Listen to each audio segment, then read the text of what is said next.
Hey everybody, and welcome to another kind of tutorial for this channel. I am branching out into power analysis tutorials. So I'm going to be telling you today about one of those power analysis tools that exist, a completely free and open source program. Here we have G-Power, and version 3.1 is the current one that's available.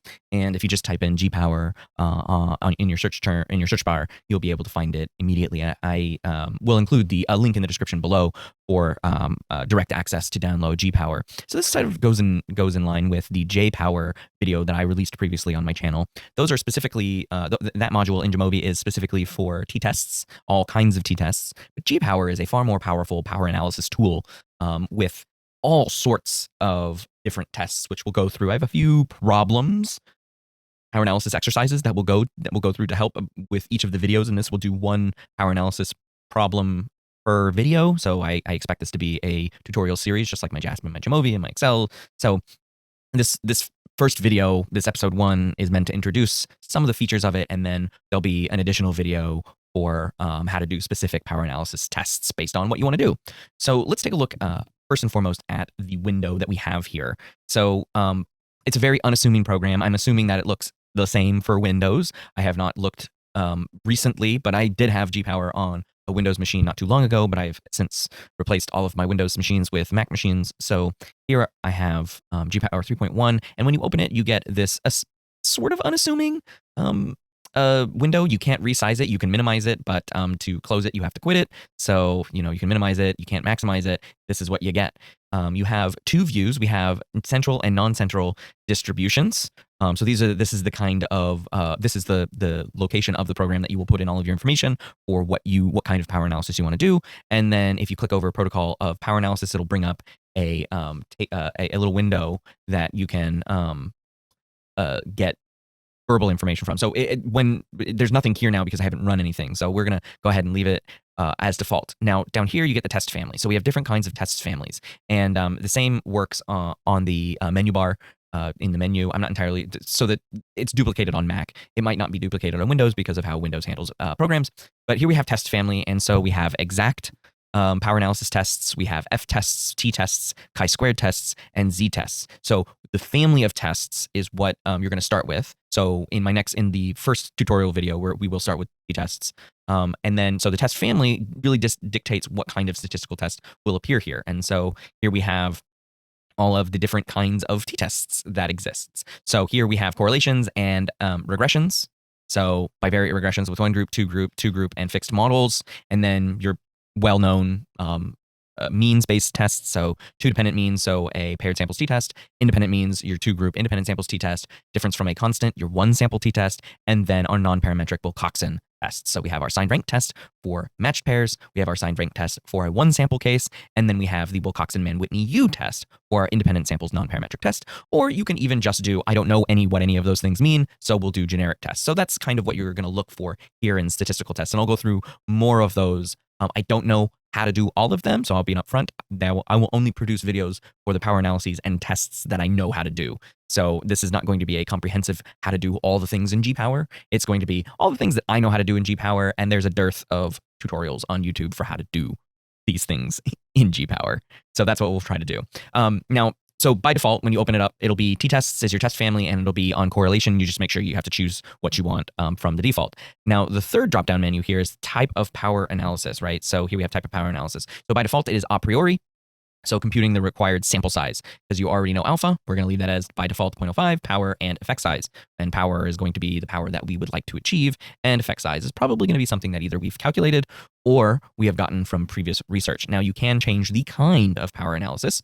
So we can do a compromise test, and so we give a ratio between beta and alpha, our sample size and our effect size. We can do a criterion where we need to compute what kind of alpha we want to get, knowing our power, effect size, and sample size. So are we shooting for a low type 1 error, or how big is our type 1 error completely? We can do an observed power or achieved power post hoc test, given alpha, sample size, because we already ran those subjects, and the effect size that we calculate from the data that we created or that we observed, and then data that we created. No, don't do that. Sensitivity, and this is to determine effect size, knowing our alpha, power, and sample size. So how sensitive was our test? So these are all common types of power analyses. I would imagine For those of you coming to this channel and to these videos that compromise seems a little weird, that is higher level statistics. I do not do compromise. I do not do compromise. I don't compromise. Dang it. No, I don't do compromise power analyses. What I generally do for my own research is a priori. In previous research, I've done post hoc. And for teaching, I will show how sensitivity and criterion works when, because all of these values, alpha, power, effect size, and sample size are all related in these statistical models. And so changing one affects the others. So that's using criterion and sensitivity as teaching tools is quite effective. So let's leave it on a priori because we're not going to do anything in this video specifically. Now, there are two boxes here. Output parameters, if you're doing a priori, you're actually looking for the total sample size and what this question mark turns into. But additional information that you get is your t-value, because we're in t-tests, how many degrees of freedom that t has, and what actual power would come out of a test if you ran that at that many people looking for the effect size, etc. Now, input parameters, so output parameters is what's given to you. Input parameters is where you put in the information that you want, and then when you are done inputting all of this information, you click calculate, and it'll bring up output parameters. Now, if you don't know what your effect size is, you can click on determine, and it will drop out this tray where you put in additional information depending on what kind of test you're looking for. So right now, it thinks we're doing a point-biserial model, and so it wants the absolute value of rho here. Rho is the parameter that is the effect size for a point-biserial model, because rho is the Pearson's R in a point-biserial. So we are looking for the absolute value of rho, and the reason why it's the absolute value is because rho is a symmetrical output parameter, just like Pearson's R around 0, but you don't need to put a negative number because it's symmetrical. And so if you don't know what rho here is, then you would put in the coefficient of determination from your data to calculate, or if you're looking at previous research, what kind of coefficients of determination, little r squared, that they've come up with. And that's when you click calculate here, and you can see that the effect size is actually represented as Pearson's R. So there's a little bit of overlap here between rho and R if I'm not sure what kind of effect size I'm looking for. Other buttons here is you can calculate and transfer to main window. That will close this tray. So if I do that, it won't close this tray, I'm sorry. So calculating that, we'll plop it over there. So this is R based on a coefficient of determination of 0.5, and closing the effects size drawer will close that drawer there, and then you can go back to this whole model here. Now, tails will tell you what kind of you're telling GPower what kind of test you want to run, one or two tailed. That's generally the case for your F family of tests and your T tests. You can choose what size side test you want. And here where you can change your alpha, type 1 error. Probability, by default, it's at 0.05, which is convention in a lot of social and behavioral sciences. And then power is 1 minus beta error probability. So beta is your type 2 error probability.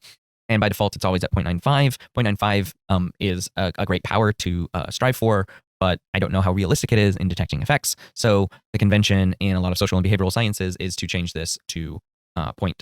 Okay, and you can just leave it like that and then run through that. I'm not going to click.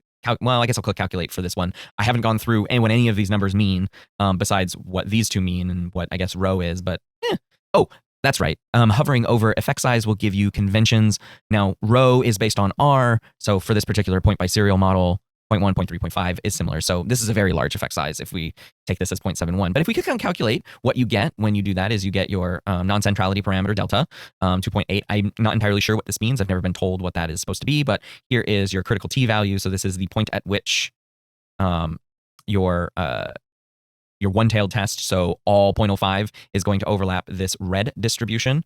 And as your power distribution here, your sample size the sample distribution is looking for is what your sweet spot here.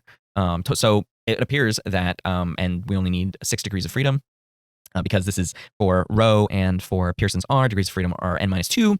So total sample size here would be 8, and we would achieve an actual power of 0.8015344.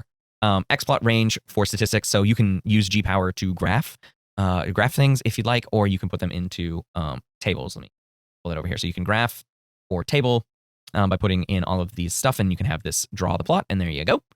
Or you can table it.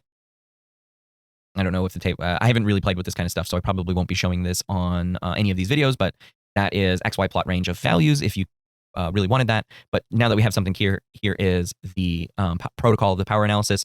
So you can copy and paste this into a text file. And if you wanted to, this is in plain text. So if you wanted to, you could upload this to a website like the Open Science Framework. as your pre-registration protocol for doing this particular test, and it was computed on this particular day, and that's the test that we plan to do, which is part of the open science ethos. The theory behind open science and pre-registration is that you run these things well before you collect any data, and this gives a timestamp of that, which is fantastic. Copy and paste this into it. People know that you grabbed it from G-Power. Wonderful. Okay, and so that's the broad overview of G-Power. Stay tuned for more videos on how to specifically calculate power and other forms within other statistics within G-Power to make sure that you are running the best kind of statistical test and study as you possibly can. That's going to be it for this video. Please leave a like if you like this content. Please consider subscribing for more tutorials on stats programs like G-Power. Please leave your comments, suggestions, and feedback down below. What kind of power tests you want to see, and I'll see whether or not I know how to do them. Otherwise, I might look up how to do them and record a video about it. So let me know in the comments below. Thanks for watching.